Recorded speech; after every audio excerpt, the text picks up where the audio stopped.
Storing your wealth in Bitcoin, Masters Edition. It is Masters Week. It is my favorite week of the year. And hopefully after this episode here today, you're going to think a little bit differently about the Masters and about Bitcoin. So a couple of years ago, I saw something that really changed my whole mind and my perspective around Bitcoin. And it was an idea and a concept from a guy named Jeff Booth, Canadian.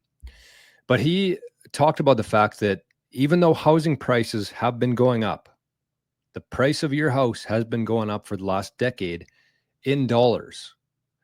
But if you compare that, if you look at it line by line, side by side, and you say, what about Bitcoin? So housing prices have gone up. They've inflated basically with the same rate that the money printer has been running. But if you compare it to Bitcoin, housing prices have actually dropped in Bitcoin.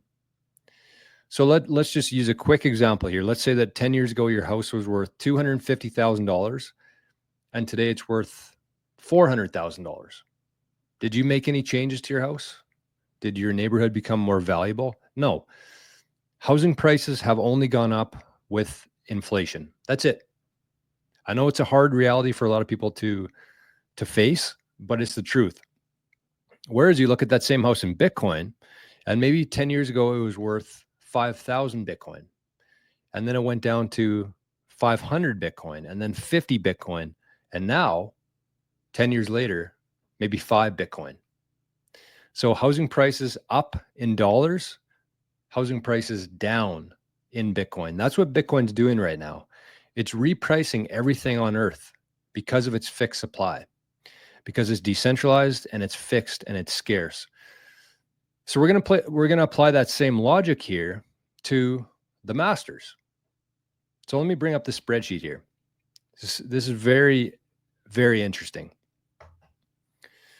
So you can see here that in 2015, Jordan Spieth won the Masters. For that, he took home $1.8 million USD. At that time, the Bitcoin price was around $421. So if he would have converted his purse, that $1.8 million into Bitcoin, he would have received 4,274 Bitcoin. And just like with housing prices, the Masters purse has also increased, double, in fact, in the last 10 years. So it went from 1.8 million to $3.6 million US. Seems pretty good until you look at it in Bitcoin terms. So you can see now the price is around $77,000. That's when I put the spreadsheet together anyways. And so if somebody won the Masters this year, they would win $3.6 million or 46 Bitcoin. So even though the purse doubled in terms of dollars, went from 1.8 to 3.6 million, it actually dropped by about a tenth. No, it dropped by 9/10 to 1/10. So it went from 4,200 to 46, which is what, 100x? Let's double check that math there. That seems like 100x to me. Equals 4,200 divided by 46. 91%. No, 91 times. Sorry, not percent. 91 times. Pretty crazy. But when you think about it through this lens, let's look at this. So let's say that the difference there. So if Spieth would have converted his $1.8 million purse into Bitcoin at that time, again, 4,200 Bitcoin he would have got. So 4,200 Bitcoin times the current price, that would be worth about $329 million today. So that's the theme. That's the moral of the story today, is that instead of storing that wealth, whether that's a master's purse, whether that's your salary, whether you sold a house and have some cash kicking around, if you're storing your wealth in dollars, you're losing significantly, especially to Bitcoin. Whereas if you hold that wealth in Bitcoin, your purchasing power continues to go up and up and up over time. So that would be worth $329 million today if you would have converted that to Bitcoin. So I know that just seems like a number and that doesn't really mean much, but I looked at Lamborghinis because that's what people, when they're chasing wealth and they're chasing money, That's one of the first things that they think of is like, oh, I'm going to get a Lamborghini. That's one of the items that rich people have. So for Spieth, if he would have traded his purse into Bitcoin, the difference there would be 1,316 Lamborghinis.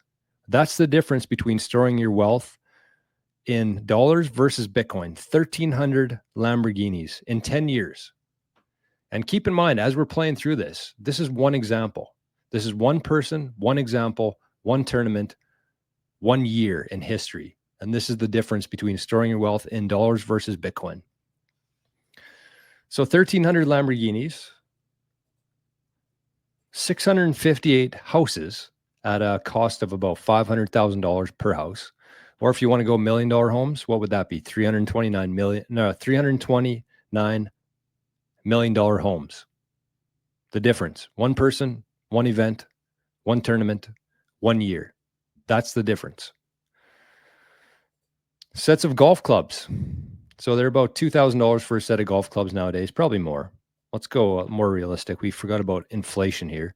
So it's probably $4,000 now for a set of golf clubs, but you're still going to get 82,275 sets of golf clubs at $4,000 per set. Vacations with your family.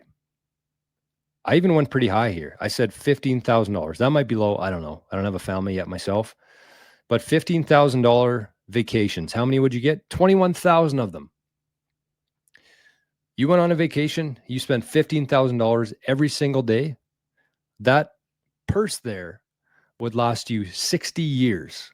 The difference there between storing your, I'm going to say this 100 times probably, the difference between storing your wealth in dollars versus Bitcoin would be a $15,000 vacation for every day for 60 years straight.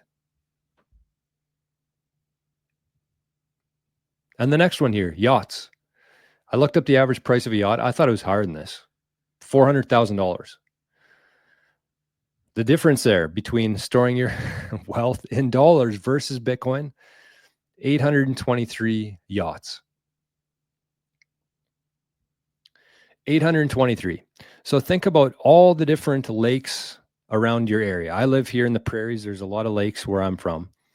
So think about every single lake that you could think of. And you could say, okay, I'm going to park a yacht on each one of the lakes that I know. So I might think of like 30 that I would have a yacht at that I could drive to within this area. It might even be 10. But with this, you would have 823 yachts, $400,000 yachts. That's the difference.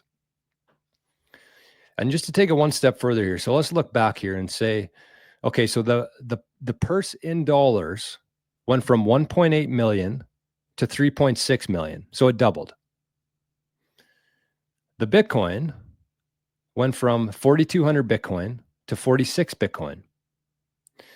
So if we fast forward 10 years from now, based on historical data here, the master's purse in 2035 should be $7.2 million, which seems like a lot.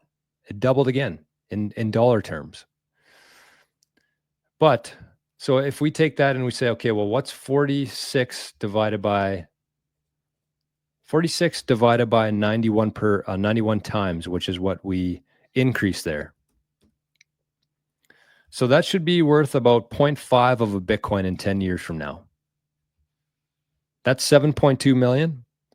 Based on historical data, I think it'll be worth more than this because of how the exponential growth curve works and how few people are actually in Bitcoin right now. So then that would be what? That would be the Bitcoin price we're looking for here. That's the missing equation.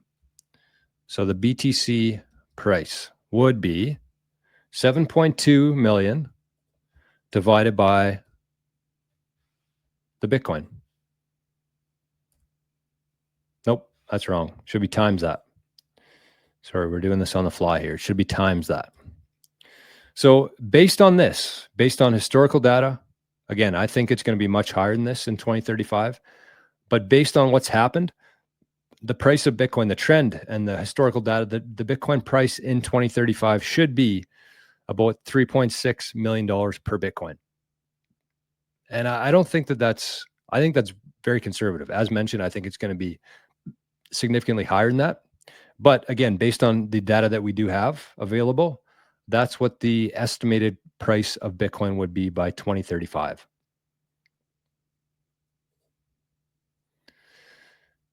Pretty crazy.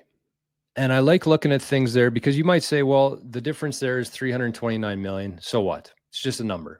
But when you actually look at that and you look at it objectively and you actually make it real in terms of 823 yachts or 60 years every day vacationing with your family for 60 years, that's the difference there. Again, one person, one event, one tournament, 1 year. How many examples of this would you have seen throughout the years in terms of salary, in terms of purses like the Masters, in terms of bonuses that you received, anything, something you sold? You apply this to anything. Housing prices. I thought it'd be fun to do this for the Masters week. So if there are any golfers out there, I should give a quick plug for our golf company, King Golf. I'll put our website in the first comment here, the pinned comment, so you can check it out if you want to. We got hats, head covers, hoodies, anything you want. So if you are a golfer, if that's what caught your eye here, make sure you check us out. And we do accept Bitcoin. So if you see anything you like on the website, shoot us an email and you can definitely pay in Bitcoin. So I hope you have an amazing week, Masters week. I'm tuning in a little bit today to the par 3, and I can't wait for the show to get started tomorrow. So have a great week. Have a great day. Hope you enjoyed that, and share that with any of your friends and family who are golfers. I think they're going to get that. These are the kind of things that you need to share with people who don't necessarily understand Bitcoin yet, because it helps them. It helps paint a better picture in the fact that one currency will continue to be devalued, will continue to lose purchasing power over the years. It has no choice. It's going in one direction, and that's down. And if you look at this objectively, historically, and say this is what has actually happened in Bitcoin, and there's only about 1% of the population who owns Bitcoin right now, or even less who understand Bitcoin, you can kind of see the trend here and what could be happening in the future. So I want to keep this very short, very sweet, but make sure you share this with any friends and family who you want to change their perspective a little bit about Bitcoin and the fact that one is going down and one is going up. And you probably want to store your wealth in the one that's going up. So that's it. We'll talk to you on the next one. Bye-bye.